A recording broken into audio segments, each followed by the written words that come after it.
Hello students, welcome to KP classes. This is me Samriti Naulakha and welcome back to our crash course.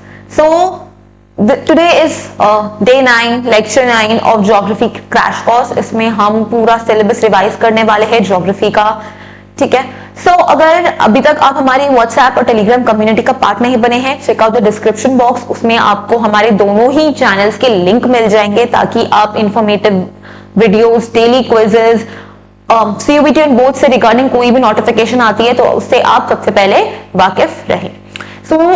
इन सभी lectures के PDF आपको कहाँ मिलेंगे? हमारे app पे मिल जाएंगे एब्सोल्युटली फ्री ऑफ कॉस्ट, ठीक है. आपको डाउनलोड करना है KP class exam prep app, और अगर आप iOS यूजर हैं तो आपको क्लास प्लस ऐप के नाम से मिलेगा.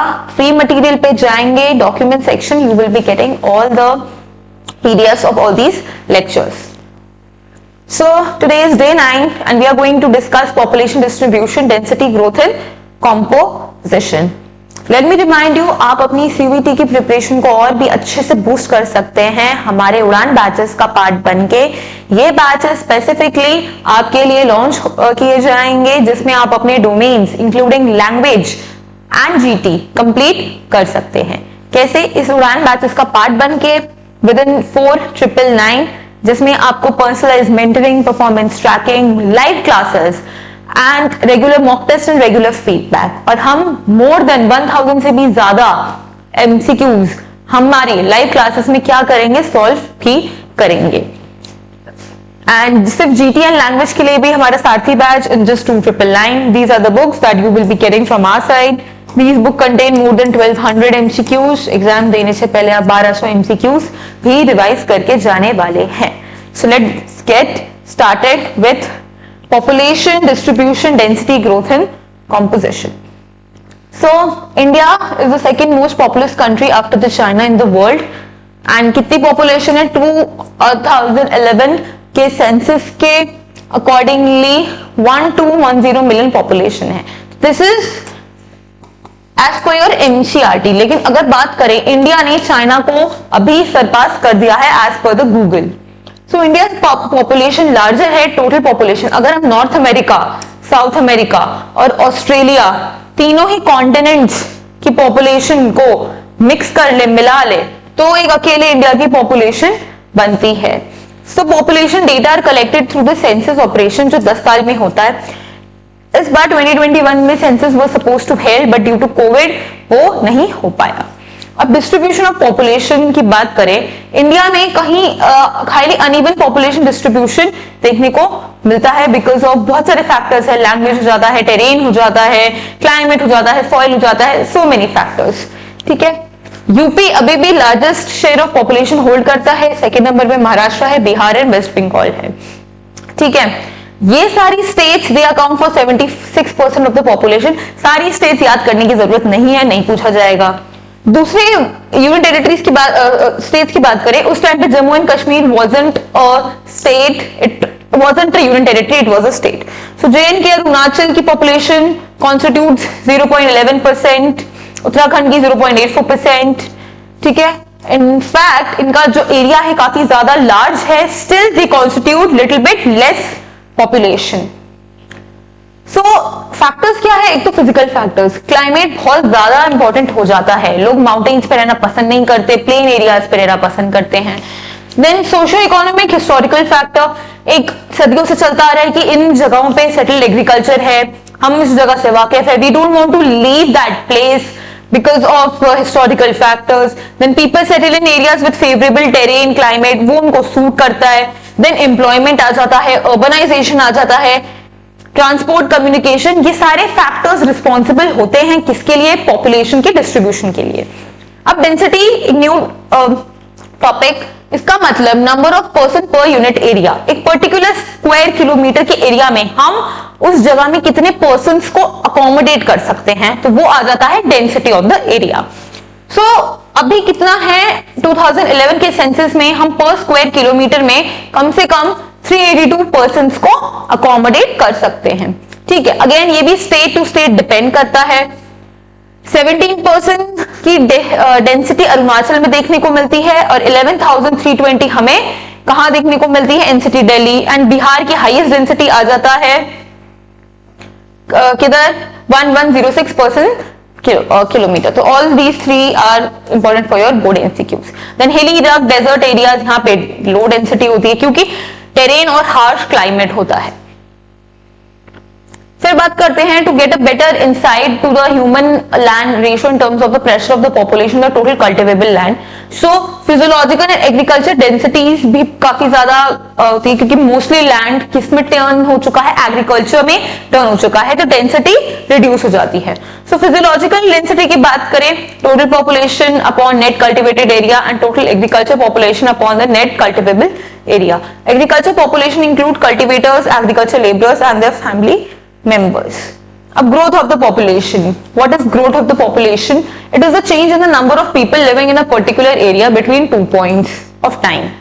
ठीक है, 2 points. For example, 2025 के starting से लेके 2025 के end, December 1st January 25 till 31st December 25, ये 2 points हैं। इसमें कितना ज्यादा birth हुआ, death हुआ, उसका comparison करेंगे तो उससे हमें growth पता चल जाता है। सो ये होता है आपका नेचुरल ग्रोथ, जहां पे crude birth rate and death rates को हम क्या करते हैं, कैलकुलेट करते हैं। Then comes the induced one. तो इंड्यूस्ड ग्रोथ की बात होती है आपकी माइग्रेशन से, in and out migration, that how many people came and settled in your country and how many people left and settled to different country.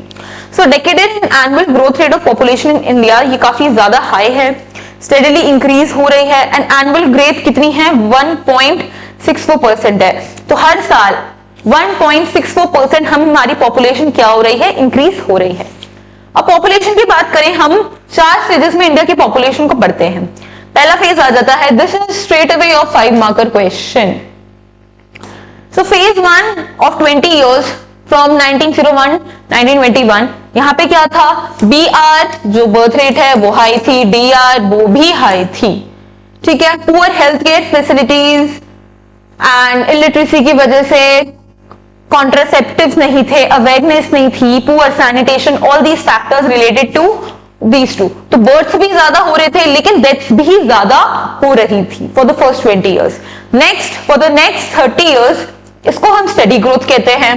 यहाँ overall improvement देखी हमें हेल्थ और सैनिटेशन में, जहां पे मोर्टालिटी मतलब DR तो हुआ कम लेकिन BR अभी भी ज्यादा था। तो सेकेंड स्टेज में क्या है, BR जा रहा है एंड DR नीचे जा रहा है। अब थर्ड स्टेज की बात करें फॉर द नेक्स्ट 30 इयर्स, इसको कहते हैं पॉपुलेशन एक्सप्लोजन। तो straight away this is MCQ PYQ भी है कि कौन सा पीरियड पॉपुलेशन एक्सप्लोजन माना जाता है, कब ऐसा हुआ कि पॉपुलेशन एक्सप्लोड करे। ये हुआ था 51 से लेके 81 तक, ठीक है। इंडिपेंडेंस के बाद high developmental activities through planning have improved the living condition, जिसकी वजह से हाई बर्थ रेट तो हुआ and international migration was also responsible bringing immigrants of other country. तो बेसिकली BR हाई था, DR नॉर्मल था, लेकिन यहाँ पे माइग्रेशन का रोल आ जाता है, रिफ्यूजीज का रोल आ जाता है, because India faced 3 wars and major जो माइग्रेशन हुआ था 1971 बांग्लादेश लिबरेशन वॉर के बाद हुआ था, जहां पे इलीगल रिफ्यूजीज, इलीगल माइग्रेंट्स बहुत लार्ज स्केल पे इंडिया में माइग्रेट कर रहे थे। दैट्स व्हाई अब BR was normal but refugees induced migration की वजह से ये पॉपुलेशन एक्सप्लोड हो गई। देन फेज 4 81 से लेके प्रेजेंट की बात करें, BR कंपैरेटिवली अब कम होता है, इवन डेथ रेट भी कम हो चुकी है because of improve sanitation and यहाँ पे अवेयरनेस आ गई, क्वालिटी ऑफ लाइफ इंप्रूव हो गई। लेकिन अभी भी पॉपुलेशन एक्सप्लोड हो रही है, उसको अभी टैकल करने के लिए काफी ज्यादा टाइम लगेगा। रीजनल वेरिएशंस की बात करें, अब इंडिया में अनइवन डिस्ट्रीब्यूशन हमें देखने को मिलता है। So region wise like north India, south India, east India, west India, वहां पे क्या सिनेरियो है आके देखते हैं। केरला, कर्नाटका, तमिलनाडु, आंध्रा, उड़ीसा, पुडुचेरी, गोवा, यहाँ पे लो ग्रोथ रेट हमें देखने को मिलता है, मतलब 20% से ज्यादा इनकी पॉपुलेशन एक्सप्लोड नहीं करती 10 साल के अंदर। देन गुजरात, महाराष्ट्र, राजस्थान, पंजाब, हरियाणा, यूपी, उत्तराखंड, सिक्किम, असम, बंगाल, छत्तीसगढ़, बिहार जैसी स्टेट, यहाँ पे 20 से 25% तक इंक्रीज देखने को मिलता है। Then growth rates of almost all the states and UTs have registered lower figure compared to the previous decades. 2001 और 2011 में की बात करें, हमें ग्रोथ रेट कम देखने को मिली है। प्रेजेंट शेयर ऑफ एडोलेसेंस यानी कि टीनेजर्स 10 to 19 years, इनका क्या हुआ, इनकी ग्रोथ हुई. देन कम्स एडोलेसेंट मेल, जिसमें से male adolescent 52.7 and female 43.3. Then government of India ने काफी ज्यादा पॉलिसीज इंट्रोड्यूस करी, जिसे कहते हैं नेशनल यूथ पॉलिसी. कब आई थी? 2014 में आई थी. Proposes a holistic vision. किस पे फोकस कर रहे हैं? Youth. Write down the common section national youth day कब सेलिब्रेट होता है? ठीक है, यूथ को क्या देना है? एम्पावर करना है ताकि वो अपनी फुल पोटेंशियल को रियलाइज कर सके एंड क्या कर सके, एक अच्छा अपनी डिग्निटी के साथ रह सके. Then government of India also populated skill development policy in 2015 ताकि यहाँ पे स्किल्स को पे फोकस हो सके. स्किल्स लाइक वीविंग, एम्ब्रॉयडरी, ये जो छोटे छोटे स्किल्स हैं, टेक्निकल एंड मैकेनिकल स्किल्स, तो इस पे क्या है, फोकस हो सके and these people can become entrepreneur. तो ये स्किल इंडिया प्रोग्राम होता है. देन पॉपुलेशन कॉम्पोजिशन की डेफिनेशन क्या है? It is the field of study with the coverage of, जहां पे हम age, sex, residence, ethnic characteristics, tribes, मतलब पॉपुलेशन कौन कौन से एस्पेक्ट्स पे कंपोज करती है. Are population is composed of what? How many tribes are there, how many males, how many females, how many elderly. Okay, तो ये सारे फैक्टर्स को हम क्या करते हैं, कंसिडर करते हैं. देन अर्बन रूरल कॉम्पोजिशन की बात करें, कितने प्रतिशत हमारे यहाँ पे रूरल एरियाज में रहते हैं, कितने प्रतिशत अर्बन एरियाज में रहते हैं. Then distribution of rural population reveals that intra and interstate level the relative degree of urbanisation and urban rural migration. Rural population को देखकर ही हमें पता चलता है कि कितने लोग अभी भी रह रहे हैं, कितने माइग्रेट कर चुके हैं and how many people are looking for better opportunities. And urban population हमेशा इंक्रीज ही होती है बिकॉज ऑफ माइग्रेशन. ये हाई है in the northern Indian plains of course and industrial area, metropolitan cities में भी ये हाई है. एंड इट इज लो जहां पे स्टैग्नेंट एरियाज लाइक तेलंगाना हो गया, irrigated western Rajasthan, remote hilly areas, वहां पे कम. देन लिंग्विस्टिक, लैंग्वेज के बेसिस पे हमारा population composition. So according to linguistic survey of India, उस टाइम पे 179 लैंग्वेजेस एंड 544 डायलेक्ट्स रजिस्टर हुए थे एंड अभी 22 शेड्यूल्ड लैंग्वेजेस हैं in the 8th schedule. Then among the scheduled languages the speakers of Hindi, अभी भी हाईएस्ट स्पीकर्स हिंदी में हैं एंड स्मॉलेस्ट ग्रुप में संस्कृत, बोडो, मणिपुर के स्पीकर्स ज्यादा हैं.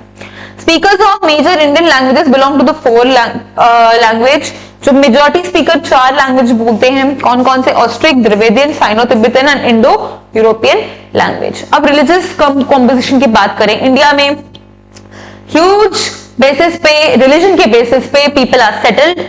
सो religion affects cultural political life of most of the Indians. Special distribution of religion community shows that certain states have more people. Hindus की बात करें 70 to 90% form a major group in the states except the borders. Pakistan, Bangladesh, Tibet area में इनका composition, Hindus का composition कम है. सो मुस्लिम क्या है, ये लार्जेस्ट रिलीजियस माइनॉरिटी है. ओके, देन क्रिश्चियंस की बात करें, ये छोटा नागपुर, हिल्स ऑफ मणिपुर, गोवा, केरला, मिजोरम, मेघालय, नागालैंड जैसी जगहों पे सिचुएटेड है. 6 पंजाब, हरियाणा, दिल्ली में कंसंट्रेटेड है. जैन्स एंड बुद्धिस्ट बहुत कंपैरेटिवली स्मॉलर एरियाज में आ जाता है. They are concentrated in Rajasthan, Gujarat, Maharashtra. Then Buddhist are concentrated in Maharashtra, Sikkim, Arunachal, Ladakh, Tripura, Lahaul Spiti and Himachal Pradesh. Then other religions of India includes Zoroastrians, tribal, other indigenous faith beliefs concentrated in small pockets. These are all are the scattered. Then working population की बात करें, working population 3 groups में divided है. एक हो गए main workers, marginal workers and non workers. तो workers, main और मार्जिनल वर्कर्स 39.8% कॉन्स्टिट्यूट करते हैं. Then proportion of working population of the states and union territories variation है, जैसे गोवा में 39.6 है एंड 49 यहाँ पे दमन एंड दीव में हमें ज्यादा देखने को मिलता है. 54.6% टोटल वर्कर पॉपुलेशन है. वर्किंग पॉपुलेशन की कल्टीवेटर्स एंड एग्रीकल्चर लेबर से इंक्लूड होती है. 3.8 workers are engaged in household industry. 41 they are included in non household industry and male workers हर तीनों सेक्टर्स में ज्यादा है as compare to the female workers. Okay, so हम बेटी बचाओ बेटी पढ़ाओ जैसे कैंपेन से क्या इंप्रूव कर रहे हैं, जेंडर सेंसिटिविटी प्रमोट कर रहे हैं. सो जो डिविजन है सोसाइटी में male female and transgender it is believe to be natural and biological, लेकिन there are social constructs. For example if you are male then you are supposed to do this work only, if you are female you are supposed to do this work only.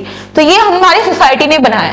Biologically division is male female and transgender, and उनका जो काम है, उनके जो roles हैं वो society ने ही generate करे हैं. So these biological difference become the basis of social differences. So इसी biological differences की वजह से ही हमें क्या मिला, एक social differentiation देखने को मिला है. So government of India has duly acknowledged the adverse impacts of these discrimination and campaign launch किया Beti Bachao and Beti Padhao. Then spatial variation of the work participation rate, ये भी different है. Like हिमाचल प्रदेश, नागालैंड में यहाँ पे कल्टिवेटर ज्यादा हैं, बिहार, आंध्र, छत्तीसगढ़, उड़ीसा, मध्य प्रदेश, बंगाल, झारखंड, यहाँ पे एग्रीकल्चर लेबर ज्यादा हैं. देन दिल्ली, चंडीगढ़, पुडुचेरी, यहाँ पे आपको सर्विसेज ज्यादा मिलेंगी, तो आपको भारी मात्रा में यहाँ पे जो कंपनीज हैं वहां पे काम करते हुए लोग ज्यादा देखने को मिलेंगे. So this was all about this chapter. I hope you like this video. Like, share and subscribe to our channel. I'll see you in the next class. Till then, take care. Bye bye. Thank you very much. KP Classes. Dedicated to excellence.